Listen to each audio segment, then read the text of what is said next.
Sadhguru is a realized master, yogi, and a profound mystic of our times. His work is an outpouring of his blissfulness that finds expression in the form of uninhibited compassion, love, and a ceaseless offering to help all beings. Belonging to no particular tradition, Sadhguru incorporates what is most valid for the modern seeker from the spiritual sciences. From his powerful yoga programs for inner transformation to his inspiring projects for society and the environment, Sadhguru's work is an endeavor to create an inclusive culture that is the basis for global harmony and progress.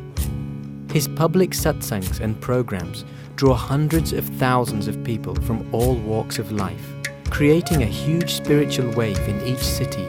These classes provide individuals with the tools to optimize all aspects of health, inner growth, and success.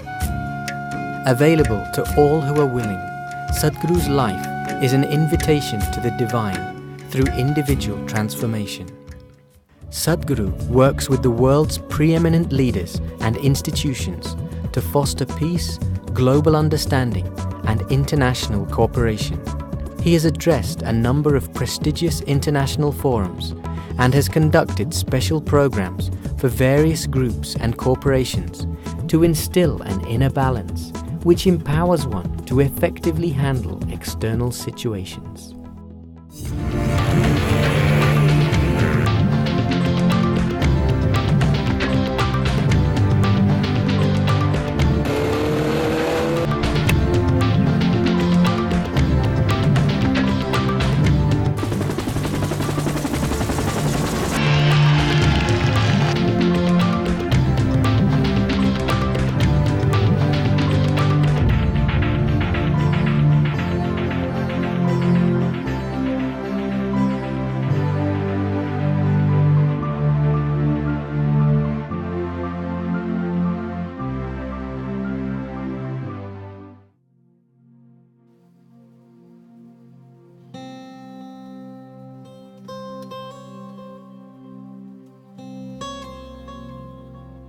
In poetry, things are said in a certain way that you should not just read the line, you must read both the gaps before and after the line, because most of the meaning is in the gaps always in a poetry. It's not just in the words, not prose to tell you this is it. The idea of writing poetry is to exercise your mind and your heart to feel the meaning, not just to understand the meaning from the words that are said.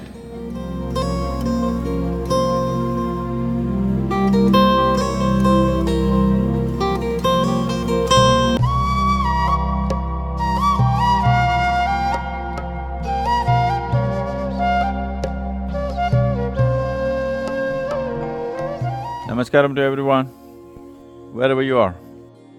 The unstructured nature of my mind naturally found succor in the ways of poetry because the nature of what was happening in my mind as a child, as a youth, could never find a logical, proper prose kind of expression because my mind was so unstructured and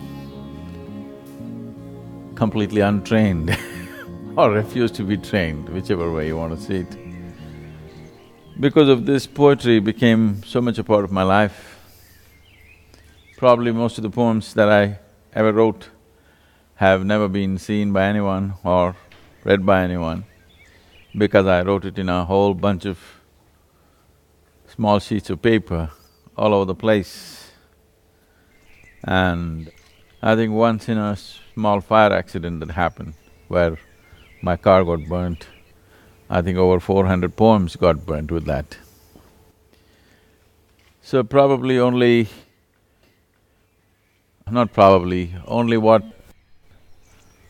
I have written in the last maybe… since we moved to the yoga center, in the last 20 years, probably that's all the poems that we have. Maybe a few of them, the past ones I could recollect if I could, but generally it's all that's written. Here we are at 11 degrees north in southern India. This is an ideal weather for coffee, and there are areas of South India which are mountains of coffee. I mean, they grow coffee here. During my youth, I spent a lot of time in Coorg, and these mountains are covered with coffee. This is coffee country. In another couple of months, sometime in February, January and February, the coffee goes into blossom. When the coffee plants go into full blossom, the whole mountain will turn partially white because of white flowers, jasmine-like flowers. And though the beans are invigorating, the fragrance of the coffee blossom is absolutely intoxicating and enthralling. It's very difficult to explain or articulate this experience. Many times I have felt it, and a few years ago, I took a few people who I wanted to know this and experience this. And being there in a coffee mountain or a coffee estate, as they're known, it was inevitable I had to pen something about coffee. Tamil Nadu now, though not much coffee is grown here in Tamil Nadu, except in Coorg, which is close to Salem. But Tamil people are coffee drinkers. They wake up to the day not because of the sun, mostly because of the coffee. And they kind of mastered the concoction. Probably the Tamil Nadu's filter coffee stands out compared to anything in the world. They evolved a system of getting the best out of the coffee beans. Even if you give them very low-grade coffee, they will produce great coffee. Here is an ode to coffee. As the seed does not reveal the shape of the tree, the innocence of the infant face does not reveal the sage or the sorcerer to come. The white beauty of a blossom with the fragrance to rival the majestic jasmine does not reveal the enslaving, insane concoction of your beans. Half the world has surrendered to you, the other half are either ignorant of your magic or have turned ascetic and refuse to succumb to you. Of all of man's ingenuity in extracting pleasure and nourishment from the Mother Earth's breast, you stand out to be the one to inspire a fierce faith of unquenchable sort. You have overshadowed the Lord of Light. You have overshadowed the Lord of Light. As for the faithful, daybreak means you, not the sun.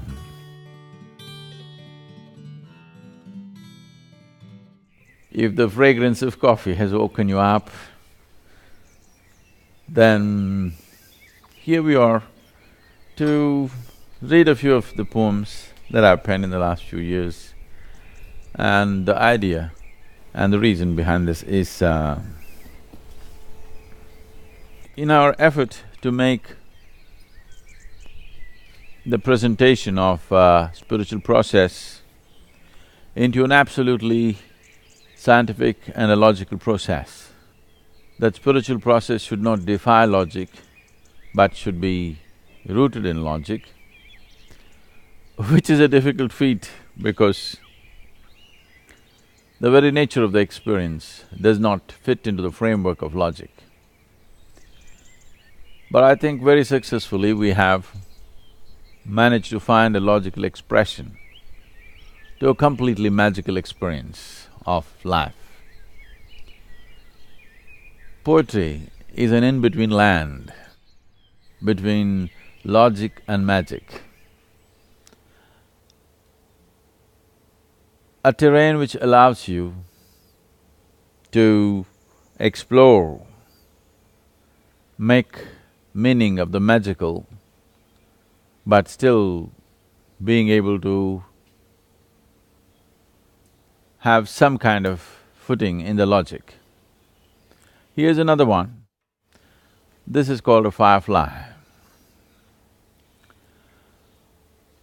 I remember I was around 9 years of age when with my family, I traveled to a place called Subramanya in Karnataka. A fabulous place which I have visited many more times later, with finding much more meaning in this place. This is a place where Lord Subramanya or Kartikeya or Armuga, as he is known here in Tamil Nadu, or Muruga, for the last time he washed his bloody sword and walked up the mountain. This is a place where he meditated and bathed in the river and walked up the mountain to shed his body. When I was there, we were staying in a small place and it was not as it is today, it was a very remote place, a little difficult to get there in those days. In the night, around 8 o'clock, the power went off and I looked out of the window, a huge tree full of fireflies. The whole tree was lit up with fireflies. I had never seen anything like that. The scene of this big tree with fireflies is so deeply etched in my mind. It keeps coming back to me many times. And when we first moved into the ashram here, around 20 years ago, and those times, evenings usually we didn't have light because the power would go off. Then when we were here, we started noticing fireflies and suddenly these magical beings flying all over.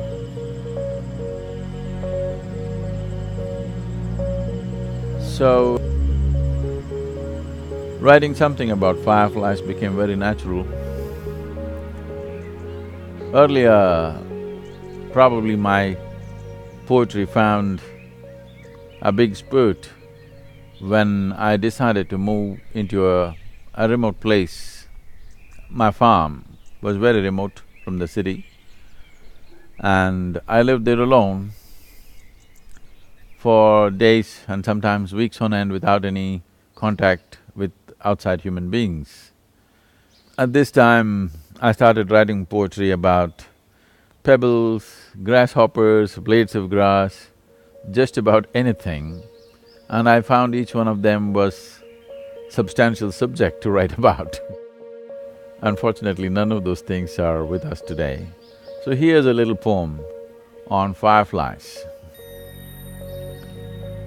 In the moonless night, the firefly emboldens itself to flight. In the moonless night, the firefly emboldens itself to flight.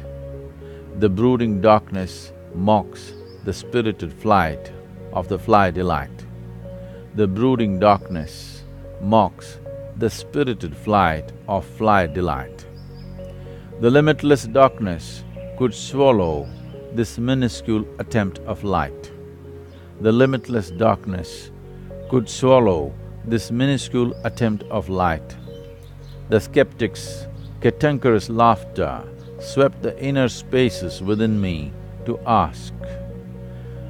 The skeptic's cantankerous laughter swept the inner spaces within me to ask, can a firefly light the world? Can a firefly light the world? Yes, firefly am I.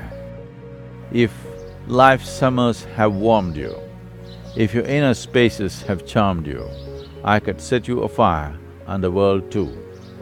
If life's summers have warmed you, if your inner spaces have charmed you, I could set you afire and the world too.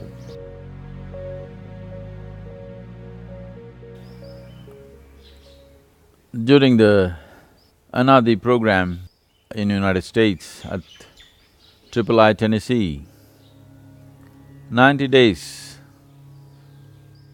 a gusty lot of people gathered. A whole lot of people did a wonderful effort to raise their sadhana to a different pitch, and we explore dimensions which are not just unusual, much more than that. And we happen to be at a time when there was a Guru Purnima. The most dominant factor of my life has been my Guru and nothing else.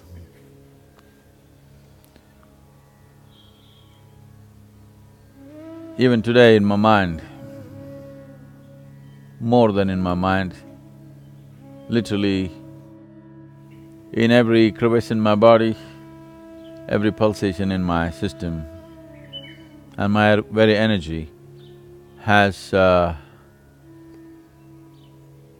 it's just his presence which is the most dominant within me. To keep it this way has been easy for me because I don't have a mind of my own.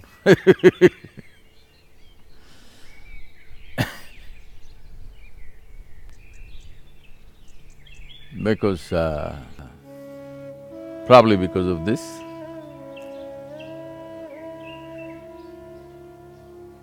just about everything reverberates, which is not me but way beyond me, way bigger than me.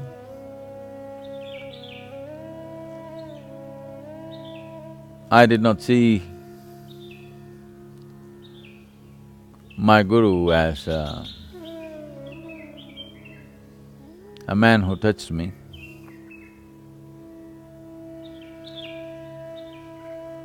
Though his touch brought me to the highest level of experience and a revelation of life and beyond.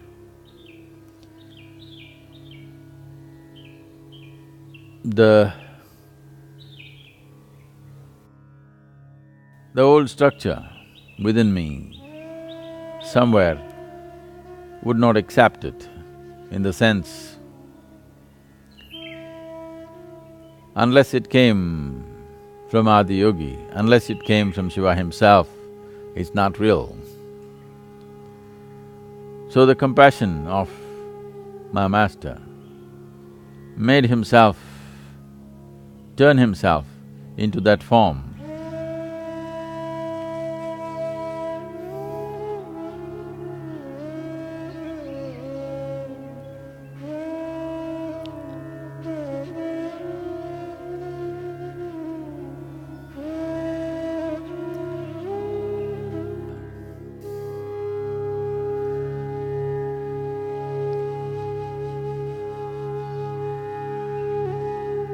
I don't know if this was his act, that he turned himself this way, or that's how he really was at that time.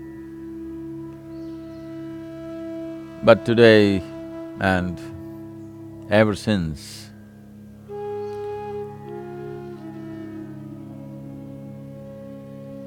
this has left me in a place where I don't have to make any attempt to know anything. Whatever I need to know, he and he are there so it's just there all the time. So on this Guru Purnima, about these 5 little poems tumbled out of me within a matter of 5 to 10 minutes. I'm not a great crafter of words. It is just that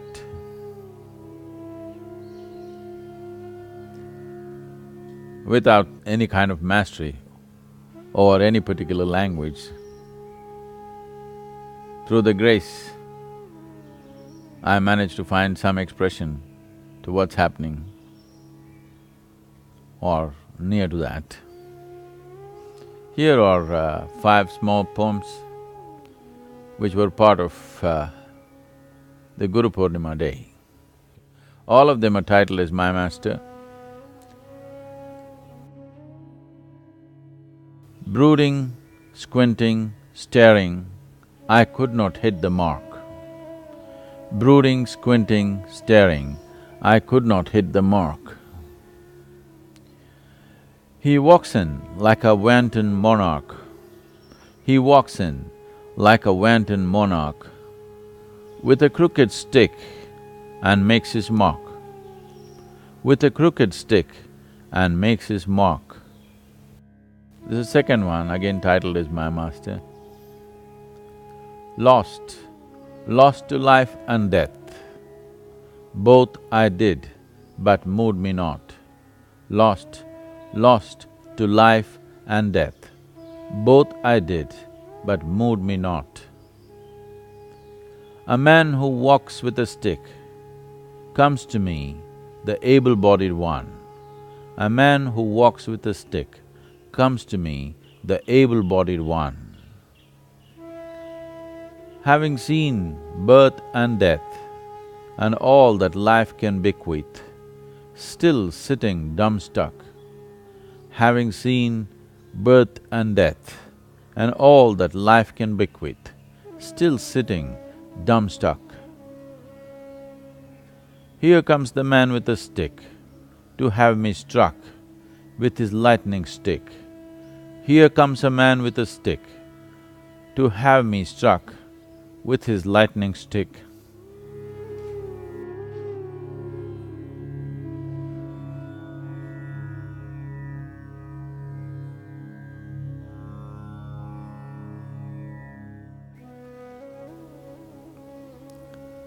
Here's the third one. I let the whole world go by, of spiritual and material, of land and sky. I let the whole world go by, of spiritual and material, of land and sky. I searched in the mother's womb and in the lover's bosom. I searched in the mother's womb and in the lover's bosom. But such a one I did not find, till I crawled to him like a worm. But such a one I did not find.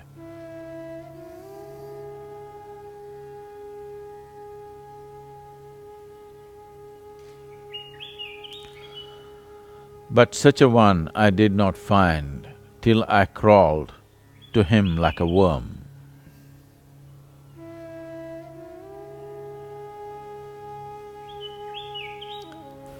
There's the next one, 4. What can the poor guru do? All I have done is do and do. What can a poor guru do as all I have done?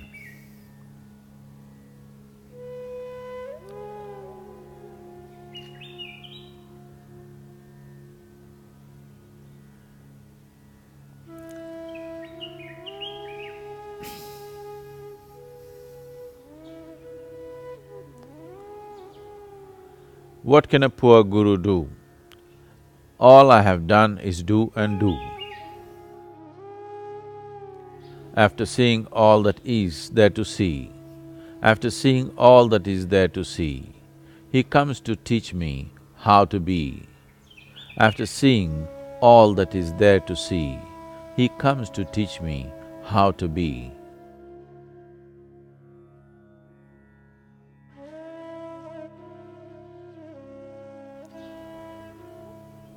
This is the last of those 5.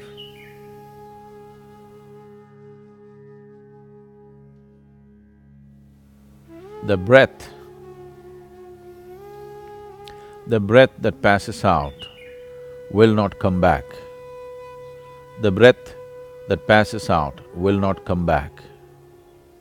The Guru who touched and left me not and need not come back. The Guru who touched and left me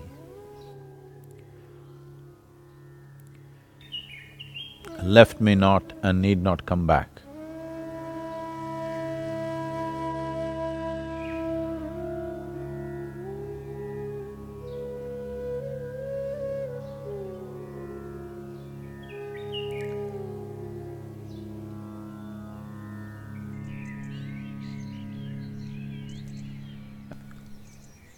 As one's awareness gains the needed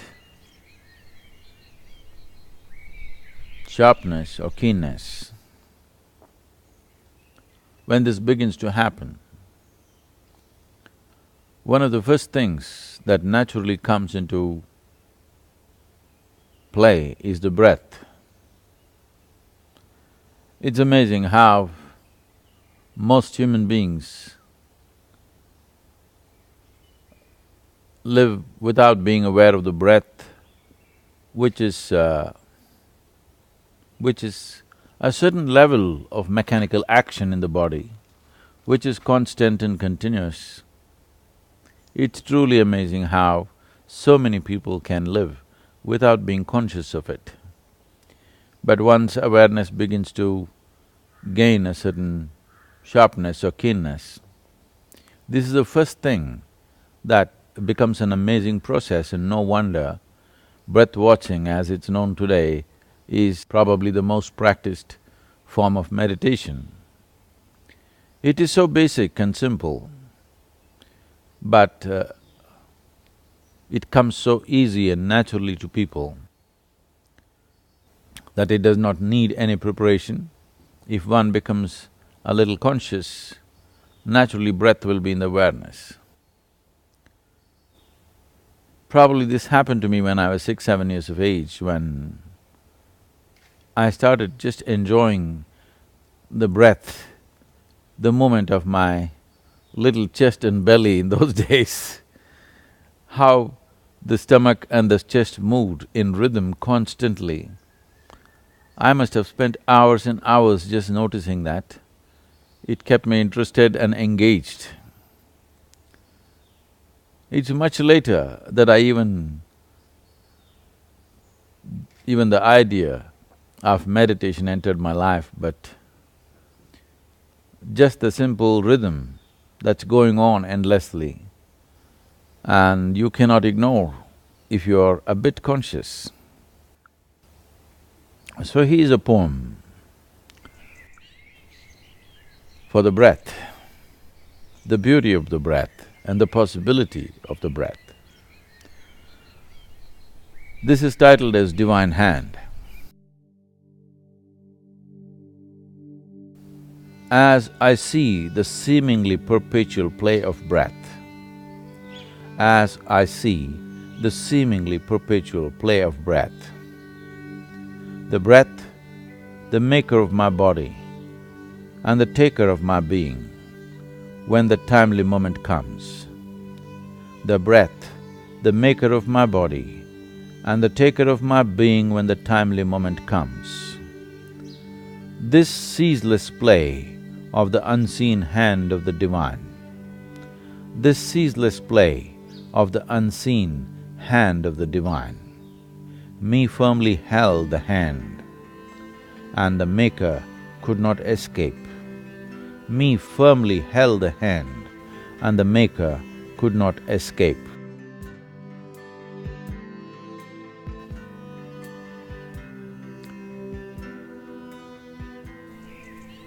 There is, I'm sure most of you have heard this chant which… the Bhaja Govindam chant, where we are talking about how Nischala Tattvam Jivan Muktihi. What this means is, if there is an unwavering attention towards something, it doesn't matter what the thing is. If there is an unwavering attention towards something,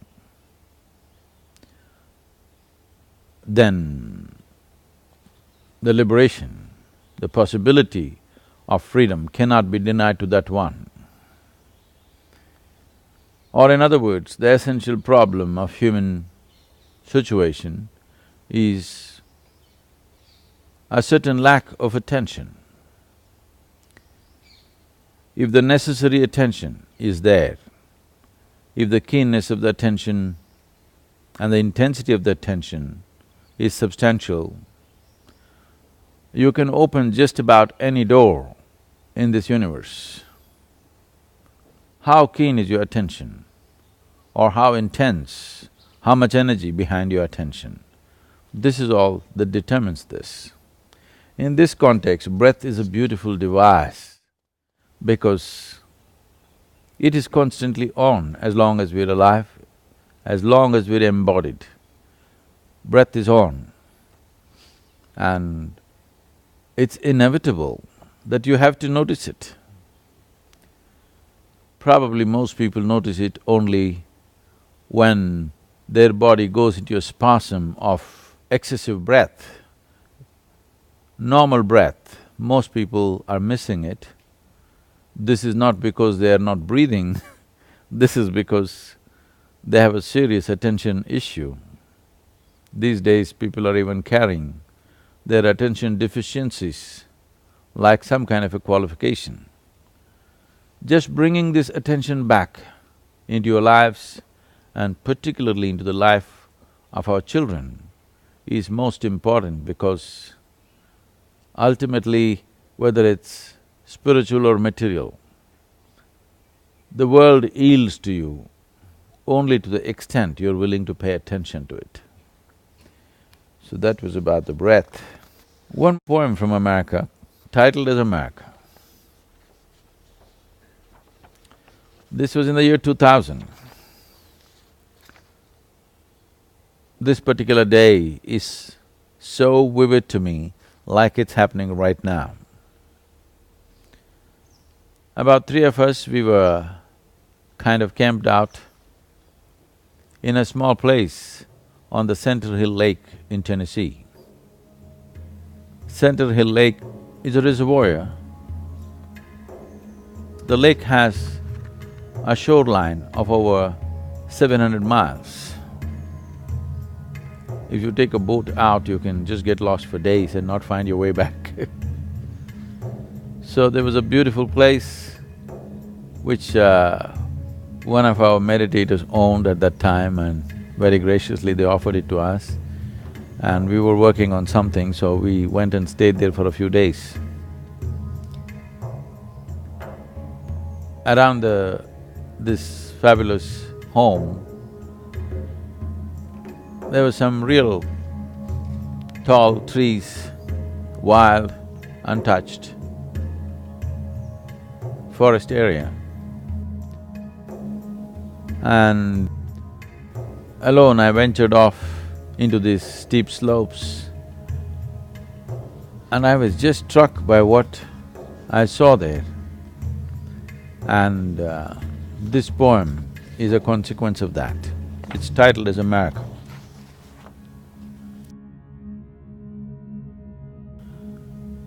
The brooding darkness of these woods fed upon the native blood. In the twisted tangle of the fallen wood, the spirit of the fallen Indian stood. The brooding darkness of these woods fed upon the native blood. In the twisted tangle of the fallen wood, the spirit of the fallen Indian stood. O brothers, your identity a mistake, those who oceans crossed did make. The greed for gold and land laid waste the spirit of wisdom and grace. O brothers, your identity a mistake, those who oceans crossed did make. The greed for gold and land laid waste the spirit of wisdom and grace. The children of those who by murder did take are taintless of their forefathers' mistake, but those who lived fed upon the milk of courage and pride stand as spirits of defeat and shame. The children of those who by murder did take are taintless of their forefathers' mistake, but those who lived fed upon the milk of courage and pride stand as spirits of defeat and shame. O the murdered and the murderous, embrace me, let me set your spirits to rest. O the murdered and the murderous, embrace me, let me set your spirits to rest. This poem is a consequence of a man who stood still probably for over 300 or 400 years, someone who was trusted by one who has a certain position of being a chief or whatever, someone whose duty and bond to keep another who was of some significance safe and well,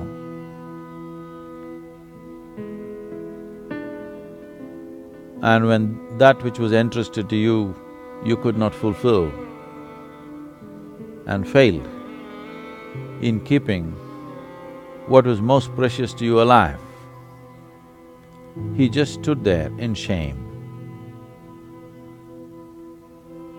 and remorse, which cannot be expressed in words. He just stood there forever. The man died, the body fell and became a part of the earth around him. But a frozen spirit just stood there for centuries. When I walked down these mountains, when I walked down this steep slope, and here he was still standing. And probably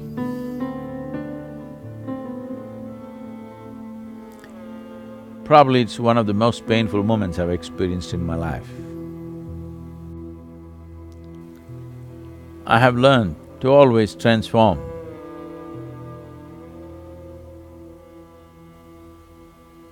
pain into a possibility. Since then, I did many things in the region. And of course, one of the things is to set up the III or the Isha Institute of Inner Sciences on the Trail of Tears.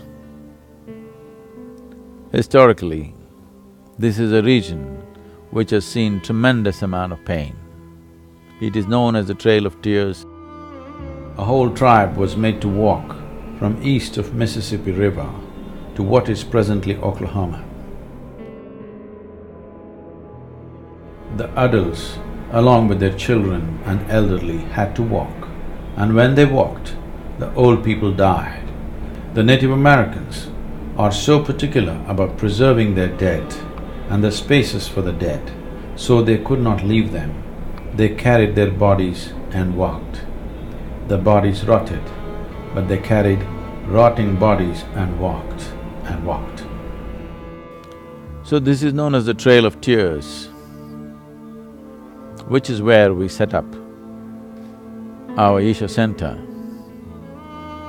And those who have been there for the last 7-8 years, since we stepped on that land, they can clearly feel what we have done to that space in terms of its energy, how brooding and painful it used to be just to enter that space, and today how it is. Well, still many more things to be done. I'm in a little bit of a hurry to set up the Adiyogi temple, because once we have a powerful consecrated space, it will take on a charge of its own.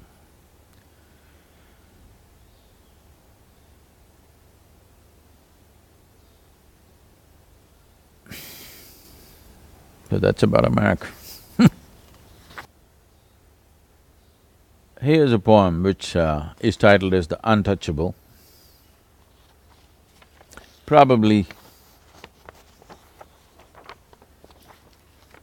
this is one of the few poems which is kind of a hybrid of a poem that I wrote when I was probably 18 or 19 years of age. None of the others have remained. They all, as I said earlier, they all got burnt in an accident. This is not exactly what I had written at that time, but I think, yes, I think at least 60% or 70% of this is the original poem, rest I've added. So, I think this was one of the first poems written here after we moved in here in 1994.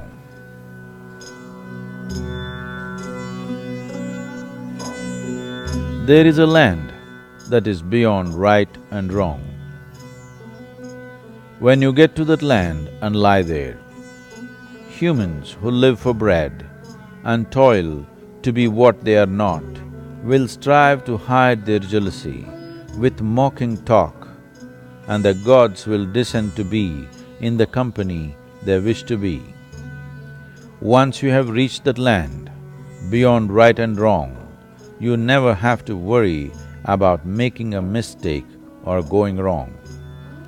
Once you have reached that land, beyond right and wrong, you never have to worry about making a mistake or going wrong.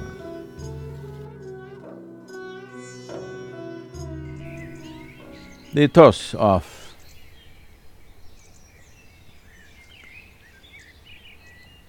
Eastern cultures, the fundamental ethos of Eastern cultures, is a watered-down version of individual enlightenment.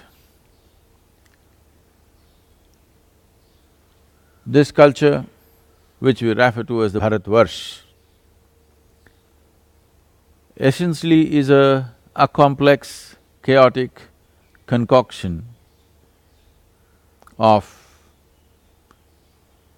multiple influences of enlightened beings.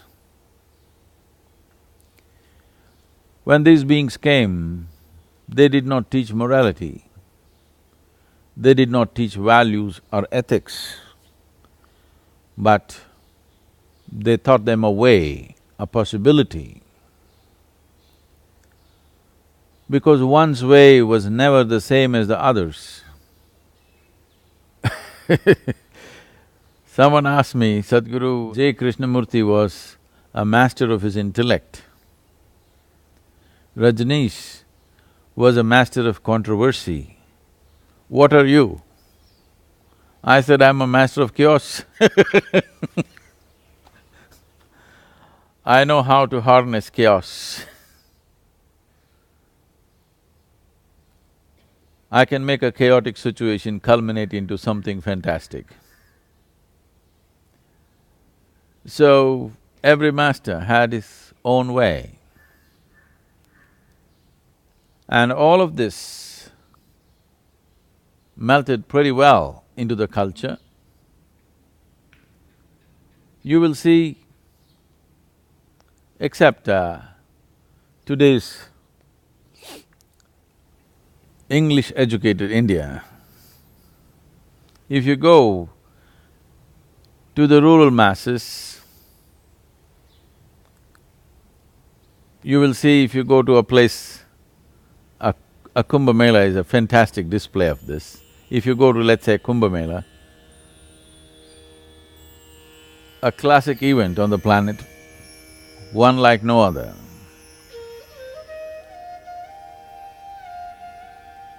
Every kind of path, the weird and the wise, all perfectly fitting into each other. Nothing contradicts anything. Everything is absolutely different from the other, but nothing contradicts anything, everything fits in perfectly well. This is not something that a thinking mind, a logically correct mind, particularly a Western mind, could understand. How do all these people fit together? This is because there is no right and wrong. The question is only about, has it worked for you or not? If it has worked to evolve you into a higher state of being, it doesn't matter whether it's right for me or not, whether it agrees with me or not.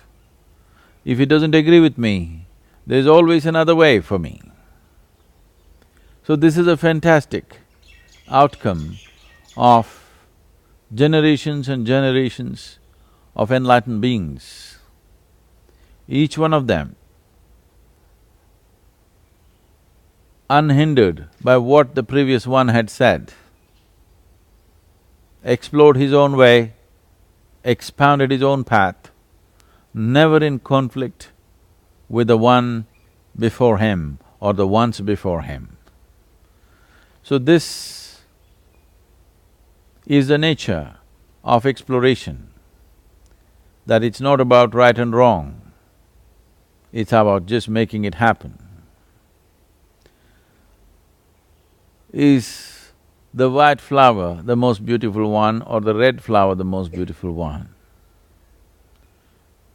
Such questions don't arise out here.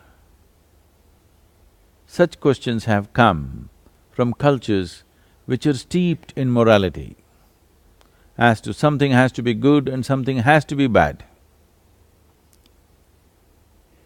In this state of making something right and making something wrong, there is no way a spiritual process can happen, because essentially spiritual process means all-inclusiveness. If you cannot embrace everything the way it is, if you have to accept some and reject some, then there will be no spiritual process. You will only have morality, no spirituality. This reminds me of a fantastic story, a situation rather, which happened in Bahubali's life. Myself and Bahubali for a few years had a great affair. There is a place called Gomatagiri, which is a little over 25 kilometers from Mysore city. There is a 18-foot tall statue of Gomata standing naked on top of a rock. I think it's 1100-year-old statue, which was lost with overgrowth of forest. And only about probably somewhere in late 60s, it was rediscovered. The man who rediscovered it, a simple stone cutter, an illiterate person, went there to take a stone which was appropriate for making whatever forms that he was making it of, usually some deity, and he discovered this statue which is on top of a small hill or a bunch of rocks which are around 120 feet tall, and on top of it, an 18-foot statue of Bahubali. I met this old man. He was in his 70s, still cutting stone and doing physical work. And when I spoke to him, a completely unschooled, illiterate person, he was such an amazing guy. Just having found this Gomateshwara, his whole life was transformed. He became a great devotee. A simple stone cutter turned into a fantastic devotee, and I met him probably 83 or 84 when I was there, and I conducted a few programs and spent a certain amount of time in Gomatagiri.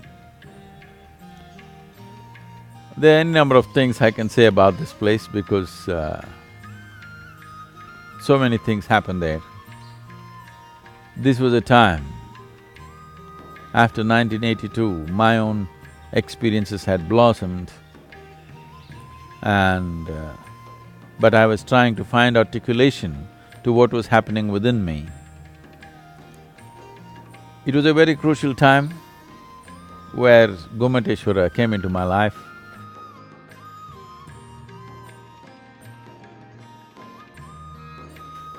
And as I said, we had a great affair. So there is a wonderful situation in Gomata's life. He and his brother fought many battles together initially, later on they fought against each other. After having a bloodbath, after having slaughtered thousands of people, One day Bahubali or Gomata realized, what is the point of all this bloodshed? And he went and stood in penance, naked, just there. You'll always see the statues of Gomata standing naked with vines going up his legs or his body to show that he stood there for a very long time.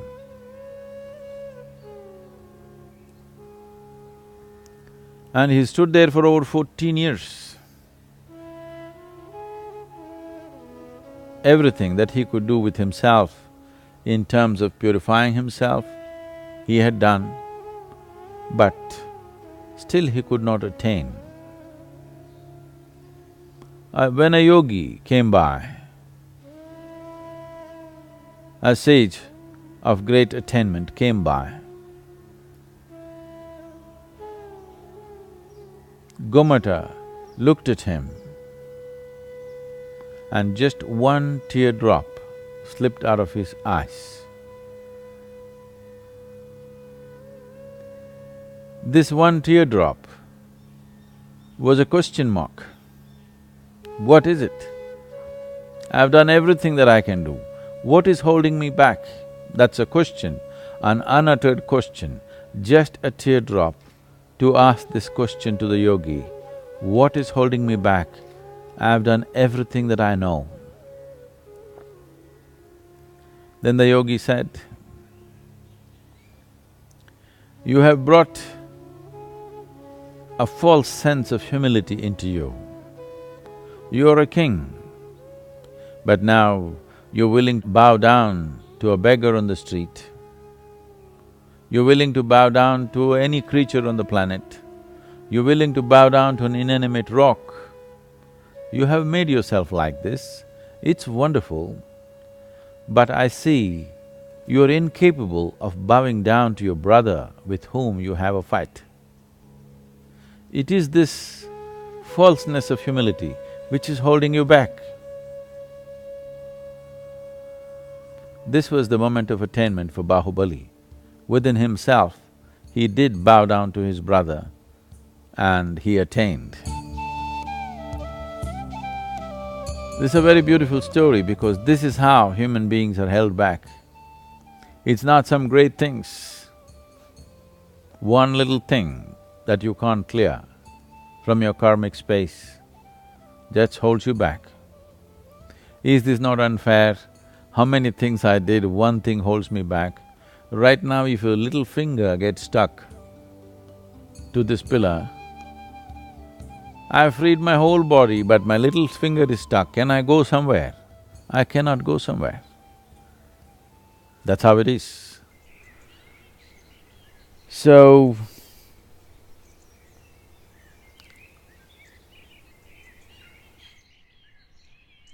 some of the poems that I penned in Gomatagiri are not with us anymore, they're gone.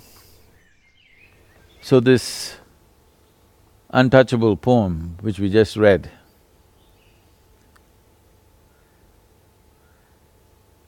I think I have three versions of this. The first one and the second one are not with us anymore. This is the third one, the third version. Right now the whole country is abuzz with women's issues. I think long overdue, but a land, a culture that celebrates the feminine as the divine, unfortunately has not fixed quite a bit of itself as to how they should be or how they should conduct the feminine in the human form. This poem is titled as The Woman. Okay, I must tell you the background. Probably this was the last ladies' BSP I handled. This was in the Spanda Hall and There were over 370 or 380 ladies, and it was a moment when I saw them all melting and merging into each other. The fabulous energy that they created there. Bhavaspandana was in full swing. When the process was on, I just scribbled this poem on a small pad which was next to me. Woman.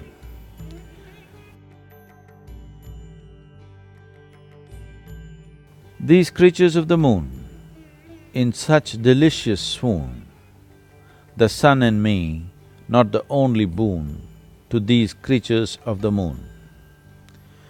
These creatures of the moon, in such delicious swoon, the sun and me, not the only boon to these creatures of the moon. Daily death, a must for the sun, to be kept unnourished in the pregnancy of the moon. It is her gracious reflection that sees him through the night. Daily death, a must for the sun, to be kept unnourished in the pregnancy of the moon. It is her gracious reflection that sees him through the night. Sun, the source of all known creation, is but born in the coolness of the moon.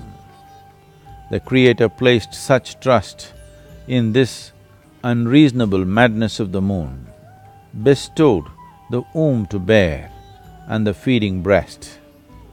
Sun, the source of all known creation, is but born in the coolness of the moon. The Creator placed such trust in this unreasonable madness of the moon, bestowed the womb to bear and the feeding breast. May she flower and bloom too soon. Only then there can be worthwhile harvest, when the world knows the nourishment of this womb. In celebration will exist these creatures of the moon. May she flower and bloom too soon. Only then can there be worthwhile harvest, when the world knows the nourishment of this womb. In celebration will exist these creatures of the moon.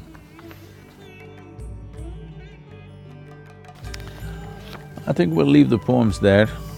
If you have questions, this is the time to look at it. You talked about moments when we as humans have moments of clarity and moments of confusion. Since I started my sadhana and as I go through my spiritual path, I've had moments of very intense experience. Sometimes I feel that everything is very clear, but at the same time, I have moments of utter confusion where I'm not able to understand what's going on around me. In a way, the things I see, I'm not able to articulate it in a very logical way. What is happening to me and what do I do about it? You're having a very human experience on this planet.